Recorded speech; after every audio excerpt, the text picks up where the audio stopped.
I will go ahead and share my screen. So first of all, I just want to thank everybody for coming out today. Our entire team at Carlsbad Cleanup Crew really appreciate it. And a little bit about us, we are a community organization here in our lovely beach city of Carlsbad. And we just kind of formed this group as a way of showing our passion for the environment and spreading goodwill and resources to our community. And even though we mainly do cleanups, this has been a passion project that we've wanted to do for a while. And so welcome to our first of hopefully many webinars on our sustainability webinar series. So we'll talk a lot more in the future on different topics. And so we hope that you continue to join us in the future. But for now, I would love to start our presentation. Minimalism. It's a very, it's a very underrated topic in terms of a mindset and a lifestyle and how applicable it is to your daily life. And so I'd love to just go over what we're going to talk about today. So we have 4 different speakers today, including a wonderful guest speaker, Deanna Hong, who we'll introduce a little later. But we're going to talk about the who's and the what's of minimalism in an introduction by our wonderful project manager of the team, Natalia Betancourt, the history by our Vice President, Kendall Furman, the environmental impacts from me in a Kahoot format, and then we'll go into Deanna Hong's personal experience and story, which we sincerely hope you enjoy. And so I'd love to pass it over to Natalia to start us off. Awesome, guys. Thank you for coming again. My name's Natalia. So lovely to meet you guys, and I'm so grateful that you guys are here, taking time out of your weekend to be here with us and learn more about minimalism. This is something that's definitely like super special to me in general. I've experienced or lived the whole minimalism idea and lifestyle, and it's truly been life-changing. And I just really want you guys to be open-minded about everything, and I promise you it's going to be the most cool thing that you could ever learn. So first, I wanted to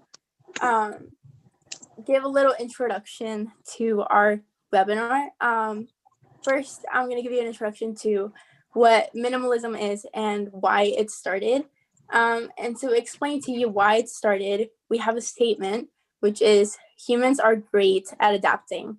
And so you might say, what does that mean? So to explain it, we have a little graph. So let's say the happy face is people in general, and the black line is our neutral emotional state. So what does that mean? We're usually at this normal state, right? And sometimes really cool things happen. So we get really happy, or maybe not so good things happen and we get really sad. And that's kind of what the gray lines explain. So for our example, we're going to use iPhones. So let's say this person in the graph has an iPhone 7, right? So you have an iPhone 7 and you're going about your day, your life normally. You're used to having your iPhone 7. It's part of your everyday life, nothing really different from that. But you had your iPhone 7 and then you're out about with your business and you find out that Apple came out with a new phone, the iPhone 8 Plus. And you're looking at all these new features and the upgrades and you're like, well, I really want this phone. I genuinely think this would make my life so much better. I need that phone. And so you start comparing yourself from right now that you have the iPhone 7 and the person that you could potentially be and the life that you could potentially have when you have that iPhone 7 or iPhone 8 Plus, right? And so that comparison can bring your self-esteem down and you start feeling bad about yourself because you're not that person that you imagine you will be when you have the iPhone 8 Plus. So you're not feeling very good, right? And then you're like, well, I don't want to feel sad anymore. I want to feel okay. I want to feel enough for society. So I'm going to buy that iPhone 8 Plus. And you go and you buy it. And you're like on this high. You feel on top of the world. You have the best phone. You have the best pictures. Your Instagram feed is looking amazing because you have the coolest pictures. And all your friends and your family loves it. But then after a couple months, you realize that, you know, the iPhone 8 Plus became part of your new normal. You get used to it. And so you're back on that black line. And this is a cycle that repeats. So now that you're at the black line again, the iPhone X comes out. And you're like, well, now I gotta have that. It has the fish eye. It has all these new cool features that I want. And it's gonna make me, again, a cool person. So I am gonna go and I'm gonna get the iPhone X. And it's like a cycle that keeps repeating. And we do this because we're trying to buy our way to happiness. And it's not really effective because there's always going to be new things out there. And that just keeps us comparing ourselves to our ideal selves, but we're not really fulfilled. This actually happened during the Industrial Revolution. It started back then when companies wanted to advertise their products, and they would kind of show their product and make you feel like you would be a better person if you had something else. And so that's kind of something that keeps happening. Let's say with brands like clothing and stuff, let's say Forever 21 or H&M, they used to have only, or like clothing in general, they used to have only 2 seasons, summer and winter. And now they have like 52 seasons, which means a new collection every single week. You can never buy that much clothes, right? And if you did, you can ask the people who have a million of things and billions of dollars. And it's like, if you ask someone after you bought the billion or the 1,000th thing that you have, did that actually make you happy? And a lot of times the answer is going to be no. So we have a quote that kind of, Nathan, could you switch? Yeah. So we have a quote that explains what the minimalist movement is about. And it says, minimalism is the intentional promotion of the things we most value and the removal of anything that distracts us from it. This by Joshua Becker. And it kind of shows that minimalism was created just to kind of bring us back to what's actually important to us and what actually makes us happy, instead of trying to buy our way to happiness, because then it becomes like this unattainable thing. It's like this like never-ending ladder where you're trying to buy your happiness, but it never really comes.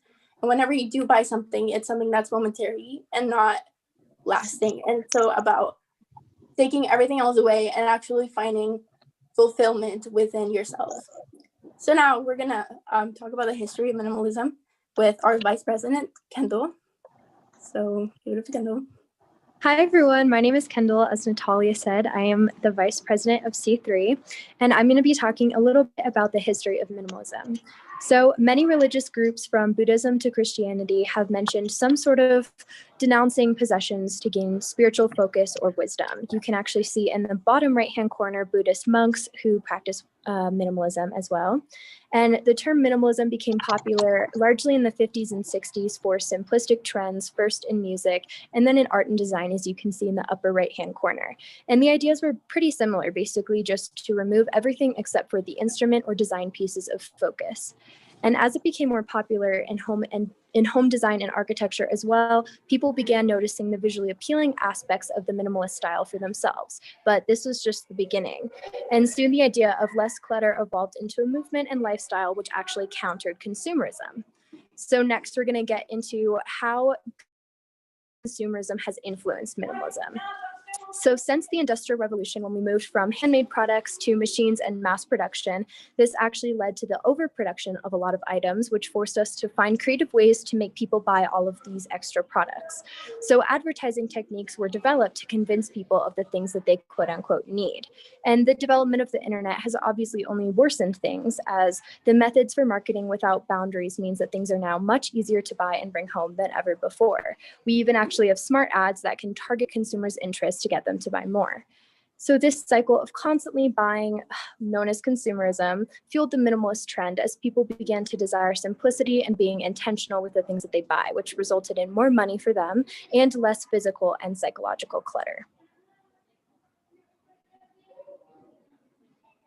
So we have a quote here about overconsumption and consumerism in general. I think there's a large stigma around consumerism, thinking that it only targets those who are wealthy. But this quote says, "Overconsumption is only for the wealthy. No economic classes are immune to the shiny new gadget or toy phenomenon," like what Natalia was talking about. The only difference is the cost of the object itself. So it's really important to understand that minimalism can help you regardless of your economic stature.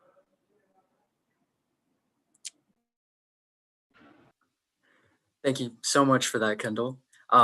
So the history, I think, plays as much importance as it does in our modern life now. And so consuming is different than consumerism. We have to consume and we have to buy things that we need to survive. But what we consume, we could do that mindfully with minimalism or having a more minimalistic mindset. And so it's my pleasure to talk about the environmental impact that consumerism can really have on the environment. And so I would love to go ahead and play a Kahoot game with you. So make sure that you have a device ready. And this is really to show what effects consumerism can have on the environment and what we can do about it. So I hope that I'm sharing the same screen again. Let me go over here. All right, so you just have to type in kahoot.it on Safari or any search engine, and then just type in your name and a game pin right on the top here.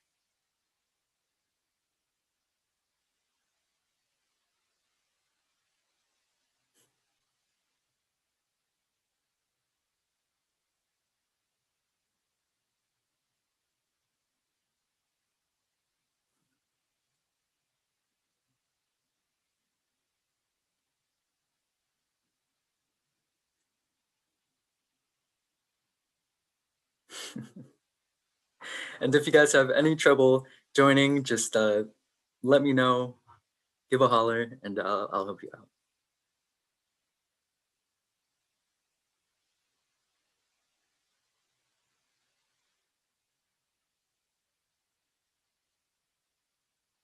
All right, we'll just wait a little longer.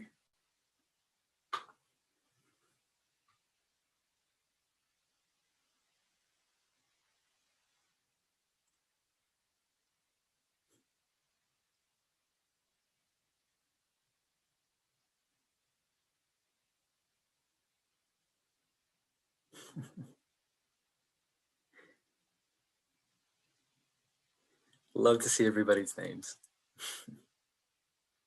Okay. We'll wait just one more minute.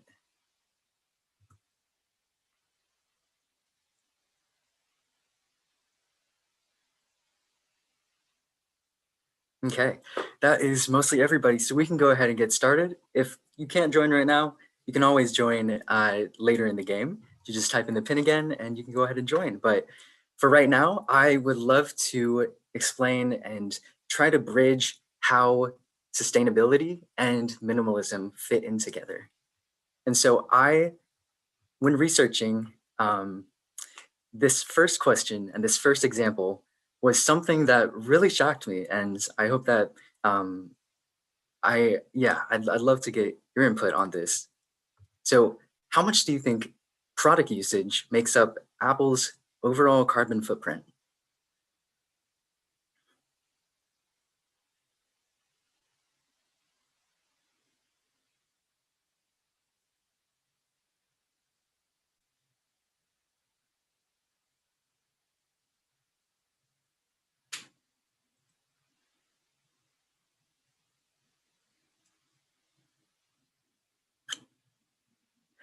Brilliant. Okay. Yeah. So, with the majority of the people choosing different answers, that was something really shocking to me too, to see that only 16% of product usage with everybody that owns Apple products, it only makes up 16% of Apple's total carbon footprint. What amazed me though, is that the manufacturing side of it makes up a staggering 75% of Apple's total carbon footprint. And so I think that this example really shows the potential impacts that buying can really have on the environment.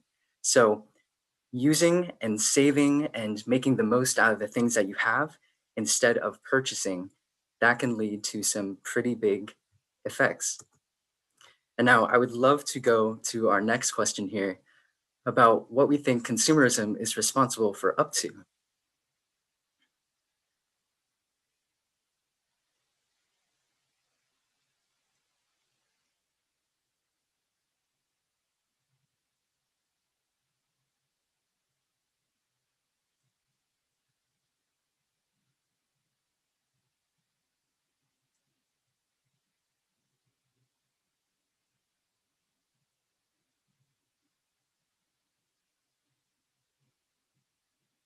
Brilliant. Hey, okay, well, yes, consumerism can be responsible for that much of the total global greenhouse emissions. And I think it's really because consumerism invades a lot more of our lives than we think about on a day-to-day basis. It includes the food that we purchase. It includes the roof that's over our heads. So when we buy, there's a lot of things that are factors and contribute to what we buy and the effects that it can have on the environment. So greenhouse emissions, for those of you that would like a little background on that, the impact that greenhouse gas emissions have on the environment and our atmosphere is that it acts as sort of like a heating device. The more carbon and the more nitrogen and the more ozone that we deplete in the atmosphere, it continuously warms the earth. And that is the biggest global crises that I feel that we have is man-made global climate warming. And so going on to our next question here is something a little more specific to what Natalia had mentioned earlier. So this is multi-select. Select as many answers as you think are correct.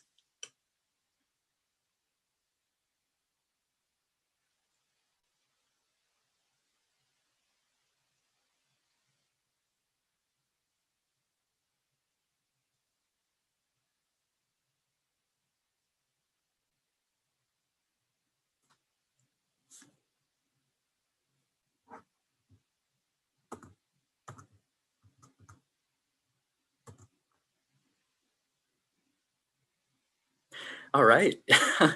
Yes. So all of these answers were actually correct. And there was much more that I could have put as answers for fast fashion, including the human endangerments with sweatshop factories, exploitation of people in impoverished communities.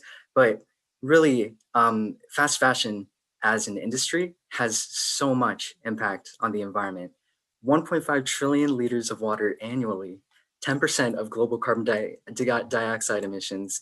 And this is something that is definitely more covert when you're buying clothes. You don't think about plastic in your clothing, but I know that I personally have tons of clothes that are 100% polyester and have plastic that's entirely makes up the actual clothing. And so what happens is that whenever we do a wash in our laundry machine, an average of 700,000 plastic microfibers bleed out of our clothes and goes away from our washing machine, passes through all the filters because the fibers are too small, and it goes into our oceans, it goes into our air, and coincidentally enough, since we eat fish and we live in these environments, multiple studies have said that on an average basis, we can eat up to a credit card's worth of plastic on a day-to-day basis. And so if fast fashion can contribute so much to environmental harm, and that's just one industry, imagine how much is behind closed doors in terms of what we know and what companies would like to tell us. The last question that I'd like to share with you guys is something that's near and dear to my heart. I believe that economic impact is just as important as environmental impact. And so I'm definitely giving a little more time with this question because it's a little longer, but what do we think is the potential global employment gains in agriculture alone?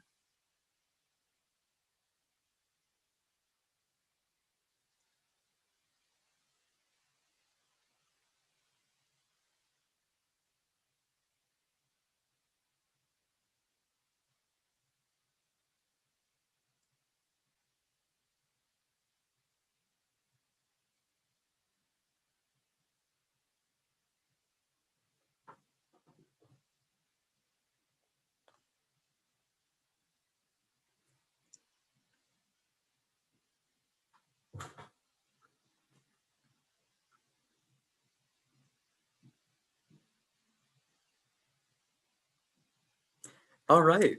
Yeah.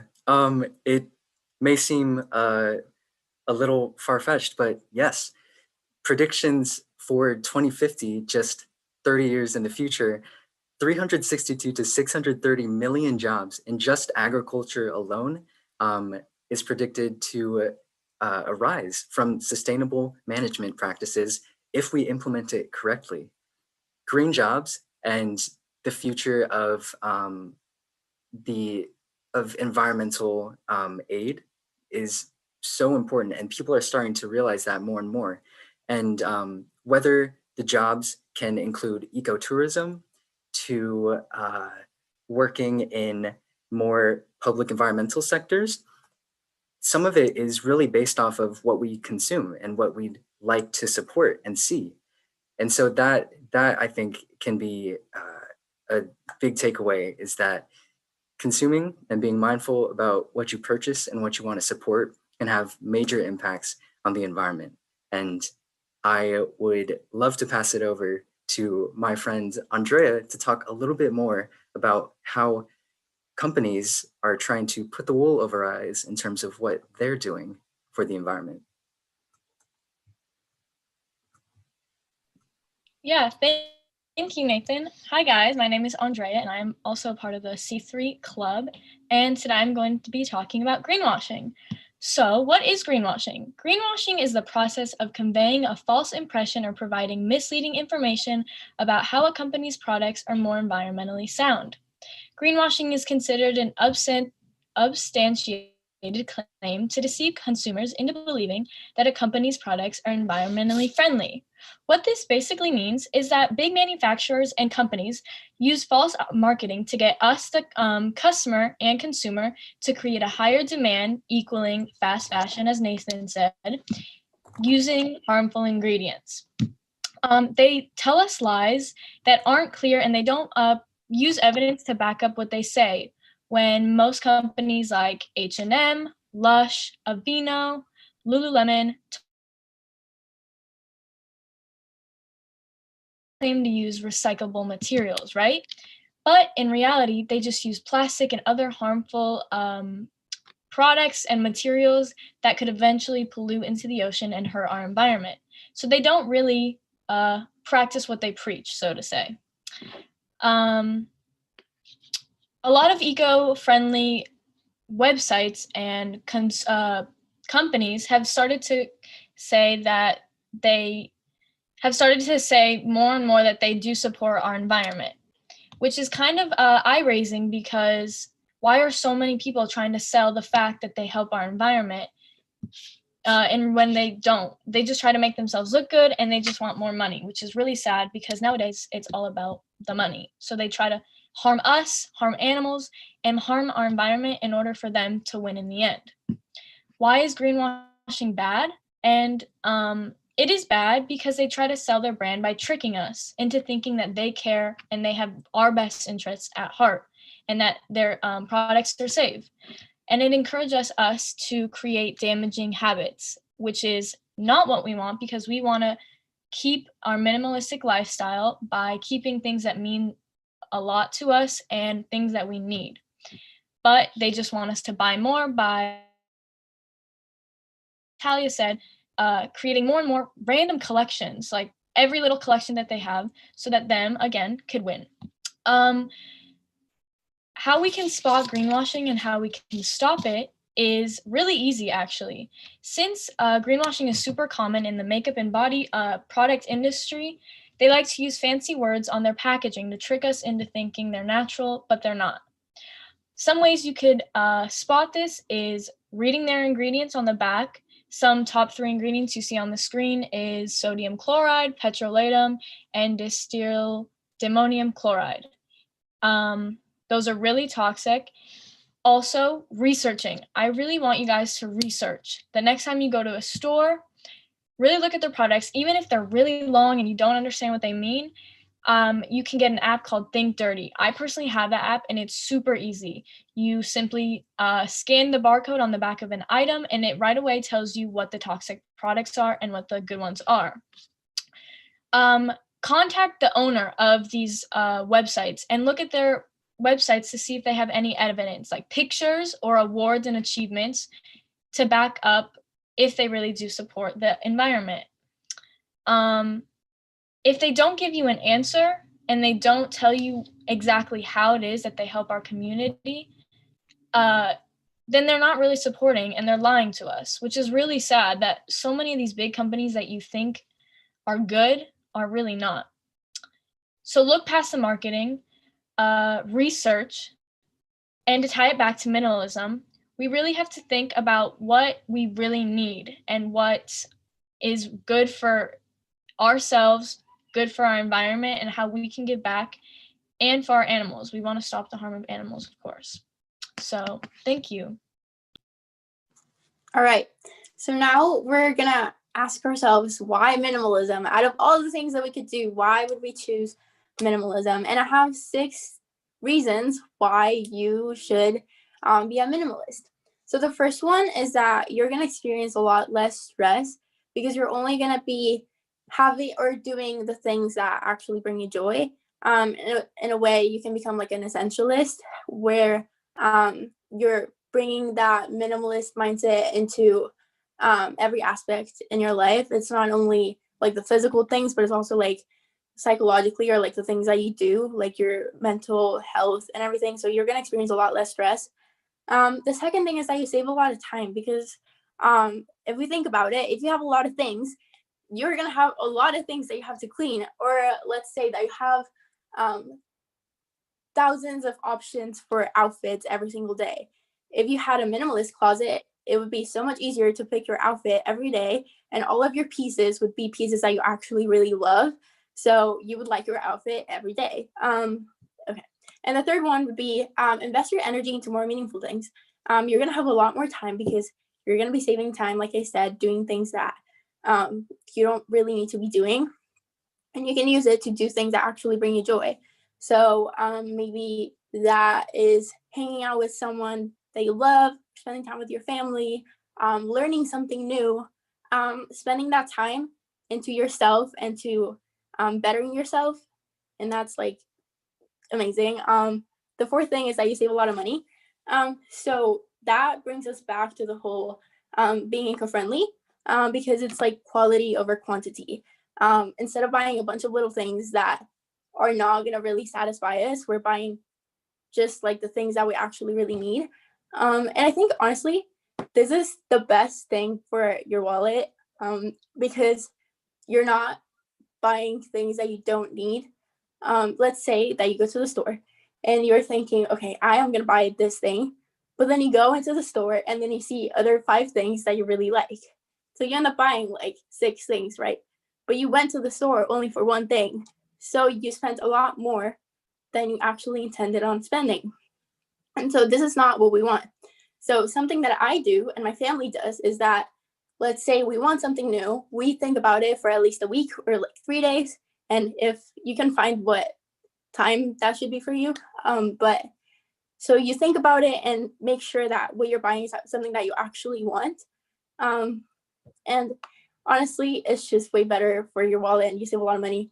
The fifth one would be you help the environment. And like Nathan said, you help the environment. You're stepping outside from that consumerist cycle. And the sixth one, which I think is the most important one, is that you potentially live a happier and simpler life. You start remembering the things that are actually important to you and that bring you joy.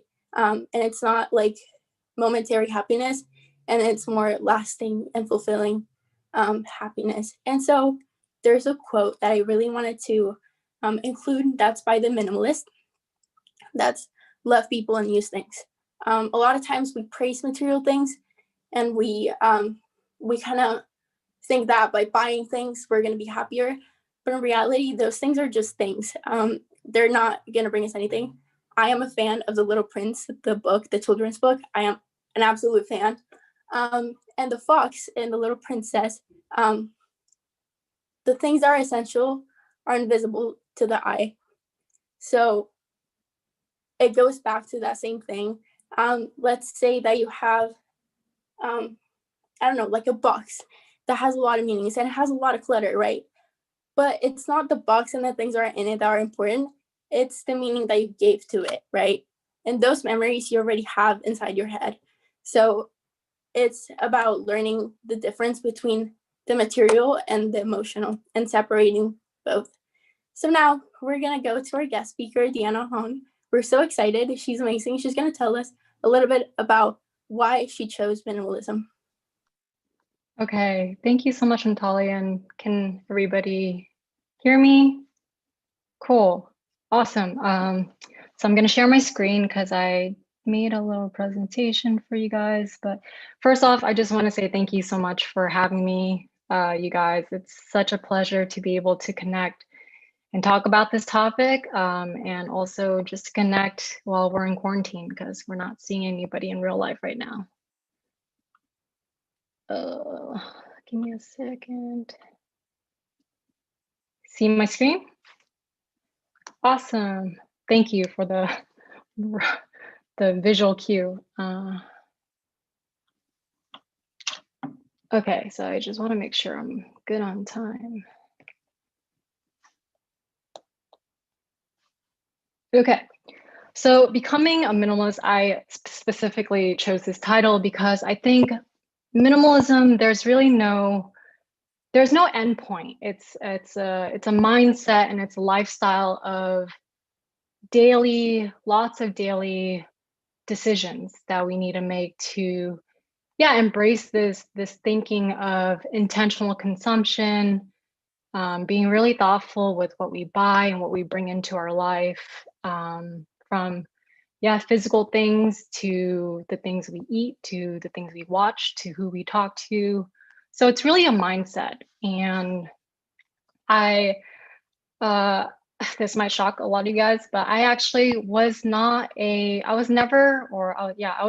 a minimalist. In fact, I think I was a maximalist at one point. So I was really the opposite of a minimalist. And to this day, I wouldn't call myself a minimalist, but I am striving to continue to be one, to have that mindset. And so I'm gonna sprinkle 3 mental shifts throughout this presentation. And the first one is it's all about the journey and not the destination. And the point here is, like I said, the goal isn't to be a minimalist. The goal here is to every single day strive to think more like one. So it's the journey of day-to-day living, not so much an end point, because there really is no end point, right? Like there is no, you're never really done. So just always remembering that. And I mean, that ties to the bigger picture, right? Life is about a journey and not really an end point. So minimalism is, I'll explain this further, but minimalism is the beginning of letting go. And it's not just letting go of material things, but just a lot of things that we store in our head and, our preconceived ideas of how we think the world should work. So I'm going to cover these 4 different things, and I'm going to leave some space for questions at the end, because hopefully we can make this a little bit more interactive than just a presentation. All right, so my really brief story. Like I said earlier, I wasn't always a minimalist. I, in fact, grew up loving shopping. I loved going to the mall and buying things. And it's sad to admit this, but you can say that the seed was planted very early on, and that I really thought that happiness came in the form of what we owned. So middle school, I would help out at my parents' restaurant, and whatever money I made, I would use it towards a shopping spree. So in high school, I amassed a long closet full of clothes, and I was proud of it then. I'm not proud of it now, but it was a little bit more than 84 inches too, which by the way is 7 feet. If you guys don't know that, I had to Google.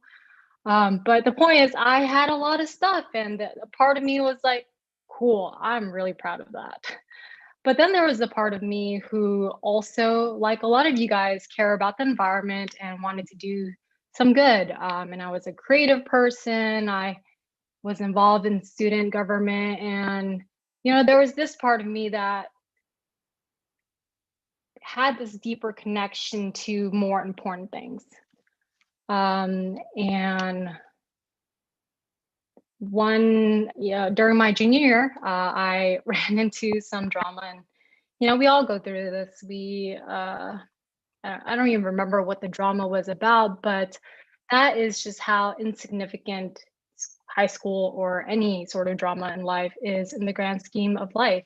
But at that age, when I was 17, I was not equipped to handle drama because all my life, and this is the bigger picture, or the point here is, all my life I had been conditioned to behave, to look in ways that would please others. Like I wanted to make other people happy.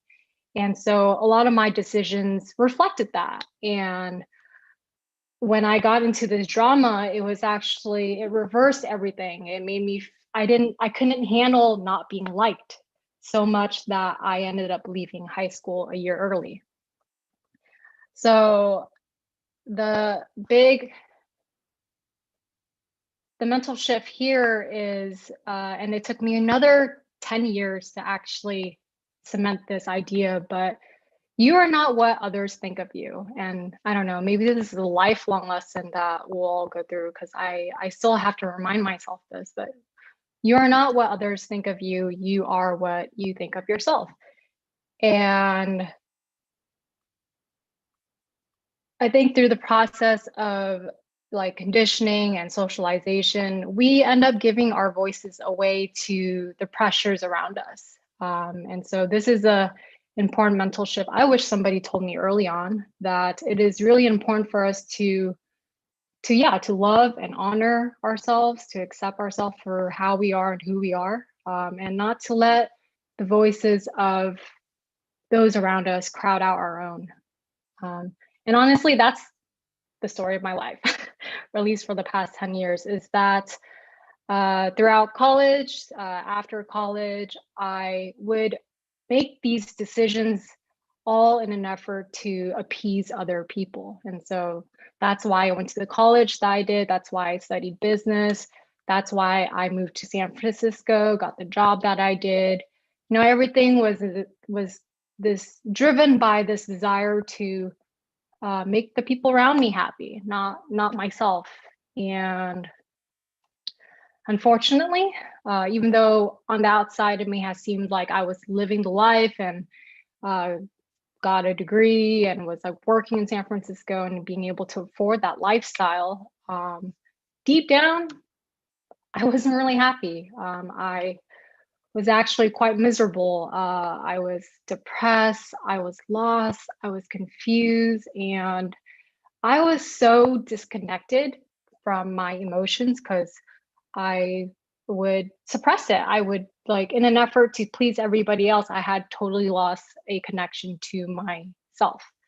And so on social media, I looked happy and I looked like I had my life all together, but deep down that was like just far from the truth. And so remember, guys, like, I know we all have Instagram probably, just don't get carried away with what you see. That's not real life. Real life is much more messy than that. And we just have to remind ourselves that it's important to honor ourselves and not to be carried away by being presentable to other people. So here's the tipping point and where minimalism comes in. After 2 years of like working, grinding away in San Francisco, I finally went on a vacation. I took a 10-day backpacking trip to Costa Rica, and that was the beginning and the end of a couple of things. So it was a big beginning of me starting to question life, question everything I've been told, and I'm still questioning to this day. But it was a series of questions I started asking myself. And one of the things I asked was on that last day of the trip, which is that picture to the right you see, I was looking out at the ocean and wondering like, man, there's got to be more to life than what, than this. And this, I mean, is the lifestyle I had back in the Bay Area, of like just going to work every day, doing pretty much the same thing, often working 60+ hours a week, sometimes even weekends, like not really seeing my family and friends. But also like, and this disconnection I had with myself, like not knowing what I wanted out of life. If you guys asked me then, like, oh, what are your passions? Like, I had no clue. I couldn't even answer that question. And I thought, that is pretty sad. Like, I don't want to continue this sort of lifestyle. So I started asking, like, there's got to be more to this. And I don't know what it is, but I just don't want to continue to live the same way I've been living. And this was also the beginning of minimalism. Like, I remember Googling one day, or like somehow I just was driven towards this idea of minimalism. And I was really curious about this idea of backpacking, like living out of a backpack, carrying all the stuff you own and just going off somewhere.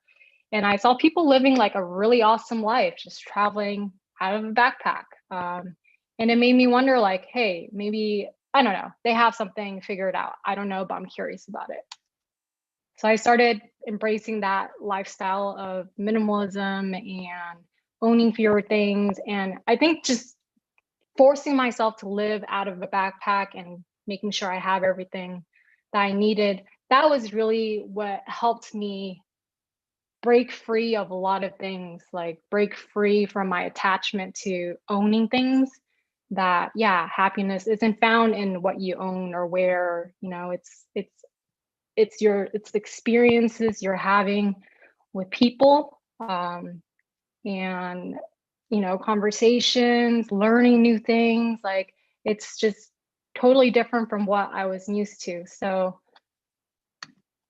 yeah, I think this whole journey so far has been really me trying to come back and connect with myself and what I think is important. So that's minimalism. Really, this is what it boils down to. It's it's like cleaning up our space and letting go of our possessions, but it's really, as we clean up and declutter our physical space, it really comes down to our mental space and the ideas, the beliefs, the values that we hold, and being able to stay true to ourselves and knowing who we are, that fundamental question, who we are, and what is important to us, and what kind of life we really want. It's being able to answer those questions, and to answer those honestly, authentically. That's a real challenge, and I'm still going through it every single day.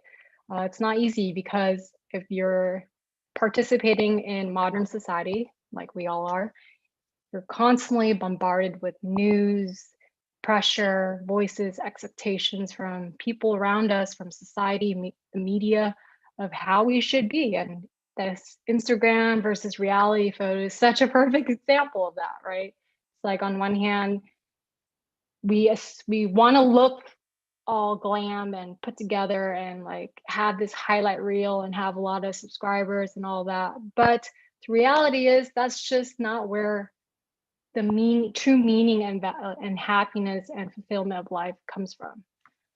So here's a practical tip of how you can start becoming or thinking more like a minimalist. First off is start where you are. So you need to know where you are before you know where you want to go. And everybody's starting point will look different. So maybe your space looks like this, and sometimes once in a blue moon, mine kind of looks like this, but perhaps it looks like this, and you want it to look like this. Or you're already kind of organized and it looks like this, and you want to get here.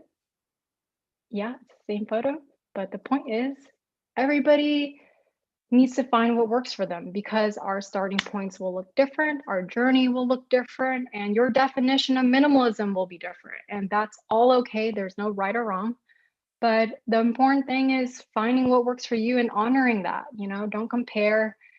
Don't like just everybody's kind of doing their own thing and figuring out. And as long as you're, you know, you're fine, you're creating a life that's meaningful and happy and joyful for you, that's all that matters. So if you need a method to use, Marie Kondo is an excellent resource. She is known as the I guess the thought leader of tidying up. So I'm gonna just quickly go over her method, but if you want more resources, just Google it, and there's also a Netflix series, you can check that out. So it's 4 to 6 steps, but basically step 1 and 2 is just going through all your stuff and deciding what it is that you can let go of. Okay, like really downsizing and donating, discarding, whatever it is, just letting go of things that really you don't need. Like maybe you have, I don't know, 10 pair of pants and you only need 5, something like that. So going through all your stuff and deciding what you want to keep. And for the clothes that you decide to keep, make sure to fold and hang them and store them all properly. So again, check out online if you want more overview of this. This is an example of Marie Kondo's folding, which I actually did while I was in Vietnam. Some mistakes that I made, yeah, if you're not careful, you might think like minimalism is an aesthetic to strive for, like a style of neutral colors and palette, but it's not. It's much more than that. It's mindset, and it's also a tool for us to realign ourselves and remember what's important. So again, extreme minimalism, if you haven't seen it, it's like extreme minimalism is like monk living. Okay, that's like owning 2 articles of clothing, and that's it. That's extreme. But it can also mean like owning 33 items, and you know, that's pretty extreme. So again, find what works for you. Everybody's different, and you're going to make a lot of mistakes along the way, because I definitely did. You know, I just didn't have a clear idea of why I was doing this, and I thought, yeah, it's a style, not just a lifestyle. It's a style, and I ended up buying a lot of things, like throwing away things that are perfectly okay to use, still in great condition, and then only to replace it later. So be aware of these pitfalls that could happen to you. And the last mental shift is, again, just to really hit it in the nail, it's all about a mindset. Okay, it's an approach to consumerism, approach to just like thoughtful consumption of things, and not just material things, but you know, the food we eat, who we hang out with, the media we consume. It's everything we take in. So being really conscious and aware of that. But when it comes to material things, here are some questions that you can ask yourself before you buy it, right? Do you really need whatever you're about to buy? And if not, why do you want it? You know, and is there something you can use instead that you already have? So you can get creative there. And lastly, just if you're going to buy something, buy something high quality so it lasts a long time. Let's see. And then, yeah, the final actually step, the whole point of minimalism, I think, is the clearing of our external environment so that we can also symbolically clear our minds. And minimalism is just one tool, but journaling is also great. Yoga and meditation is great. Spending time in nature is also a great tool. So there's a lot of things you can do to help clear your mind, because you know, we need more of that these days. And finally, the takeaway here is, living an authentic life, cleaning up our environment so that we can also better listen to our own inner voice. And that's the whole point of mental minimalism, is clearing our mind, clearing our space so that you know what is important to you, and you're living those values every single day. And just to be repetitive, because that's how you get the point across, but Natalia mentioned this quote of loving people and using things, and that's really it, right? Like, I think our most authentic expression, I know this might be cheesy, but it's true. It's love and selfless service. It's giving back to people. It's being more generous and more compassionate towards others, right? Because I've been on the other side. I've done the opposite, and it does not work. It leads to misery, and just disconnection from yourself and everybody. So that is the main takeaway, guys. And there's this quote I love, and it is, it's better to live your own destiny imperfectly than an imitation of somebody else's with perfection. And it just goes back to this idea of being authentic, being true to yourself and living that life. And minimalism is a tool for that, but so are many other things. But again, it's your mind. It all comes back to our mind and being aware of our day-to-day decisions. I hope I have time for questions, but oh, I do. Okay, great. I'm going to open up the floor to questions. I'm actually going to not share my screen here because I have a list of questions. If you guys have any questions, feel free to type it below, but there are some questions that have been submitted already. And the first one is, sorry, I don't have the name for whoever submitted this, but I'll read your question out loud. Can minimalism be reflected through day-to-day living, or is it subjected only to certain areas, I guess? And then a couple of people asked this question: how can we spread this idea of minimalism? So how can we encourage our family and friends to live more like a minimalist? So I'm going to tackle a few questions there. So the first question: how can minimalism be reflected through our day-to-day? That's, like I said earlier, it's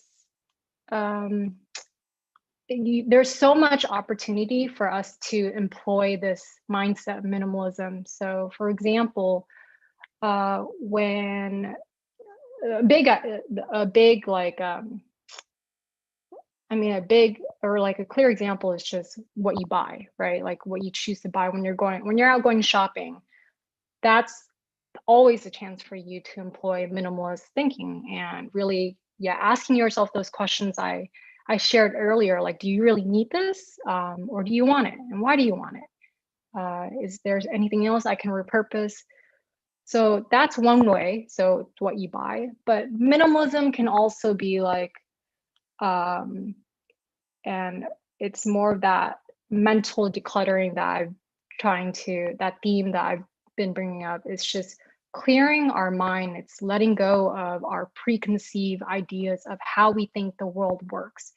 And what I found really helpful, and this is why I've been drawn to traveling, is traveling has helped me challenge my views of what I think is right and wrong by observing other people. And you don't have to travel to do this, but just look at hang out with your friends and family and other, like your friends' family, and see how they interact, and everybody's story.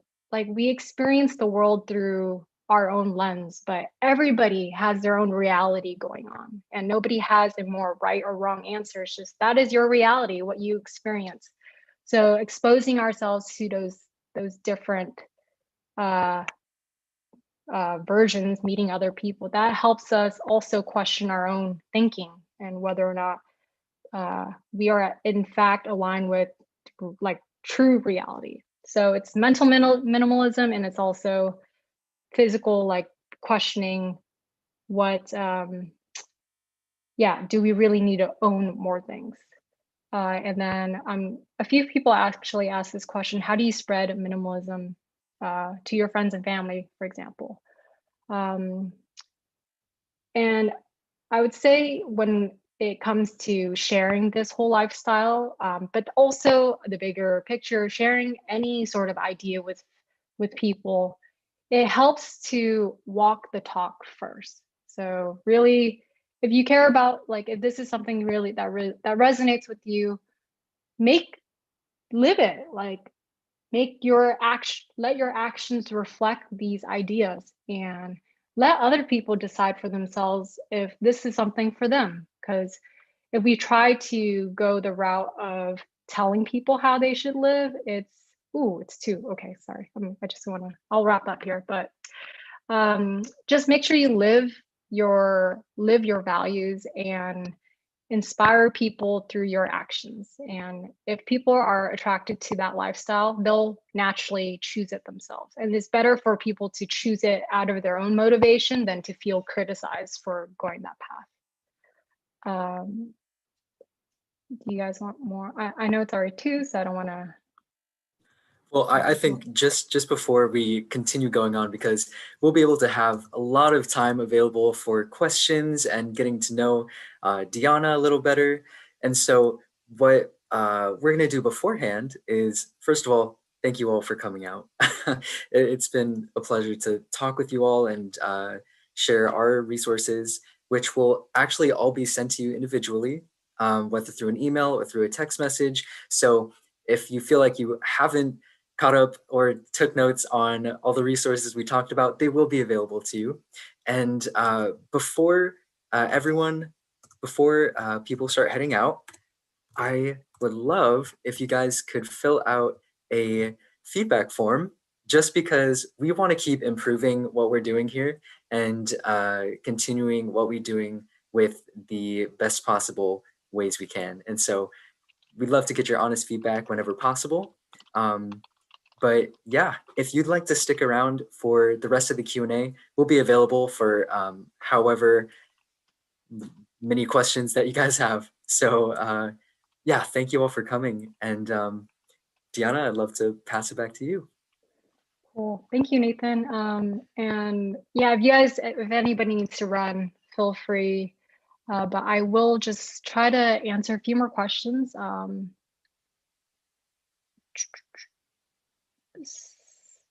Okay. Hello. I hope I'm saying your name right. I'm sorry if I'm not. Asked me. So I mentioned my corporate repetitive job wasn't bringing me happiness. How was I able to change that? And how did I continue a job with renewed mindset, or completely changed path and found a new way to maintain my new lifestyle? I completely just, I left my job and I haven't returned to that whole industry, which was in finance. And to be honest, I had no idea what I was going to do after, but I knew it was going to be something creative, something more artistic. And honestly, it was over the past 4 years that I allowed myself to experiment with different creative outlets and find what works for me. And to support myself, I fortunately think for that job, I was able to save up enough money to just live off of and be able to use that as a cushion to try different things. So I didn't return to that, but I tried something completely new, and I took on like a bunch of weird jobs, totally unrelated to what I did previously, to support myself and try different things. And I taught yoga for some time. I taught English in Vietnam and tried different things, and it's all okay. It's just part of my way of trying to, stay true to my path. So I hope that answers your question. Let's see. Oh, and Deanna, really quick. So just so you know, you don't have to worry about the names. I think most people wanted to stay anonymous with their question. Yeah. Oh, so gotcha. just to make you. Thank you. Okay, I don't think I see any other ones, at least not on Zoom. Okay, I think last question, because I feel like I try to answer, some of them were the same.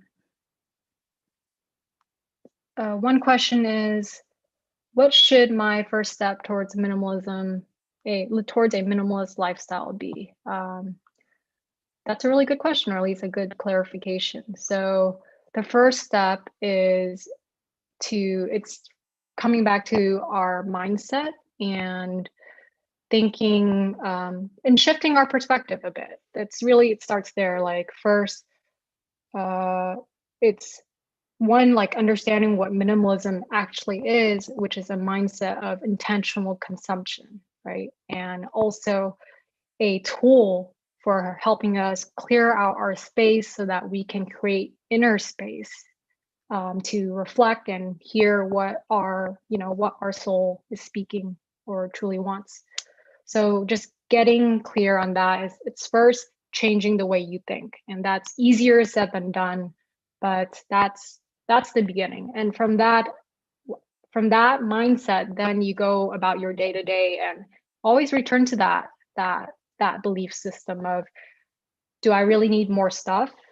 Not really. And am I taking actions that are truthful to the lifestyle, the person I want to become?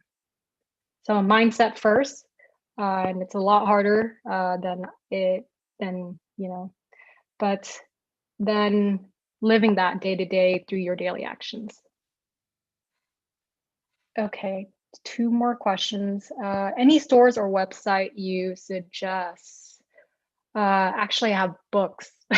I love books. So I have a few books. I actually took that slide off, but Natalia mentioned a really good idea earlier, or an idea of essentialism, which I think is the mindset of minimalism. So that's another language of saying minimalist thinking. So I recommend that book. It's by Greg McKeown. I'll type that out in a second. But he is really good in helping you think more like a minimalist in terms of defining what your values are and thinking about what do you want to accomplish within your lifetime, and getting really clear on that, and yeah, just downsizing what we want to, the few things we really want to accomplish in our life, and giving time and energy and focus to that. So that book. Second book is How to Think Like a Monk. I think it's really great, by Jay Shetty. That I'm still rereading it constantly, but that also starts off with the idea of cleaning up our physical space through minimalism. He doesn't outright say minimalism, but it's basically this idea of cleaning up our external environment so that we can also create space internally. So that's also a great book. I'll type this all out in a second.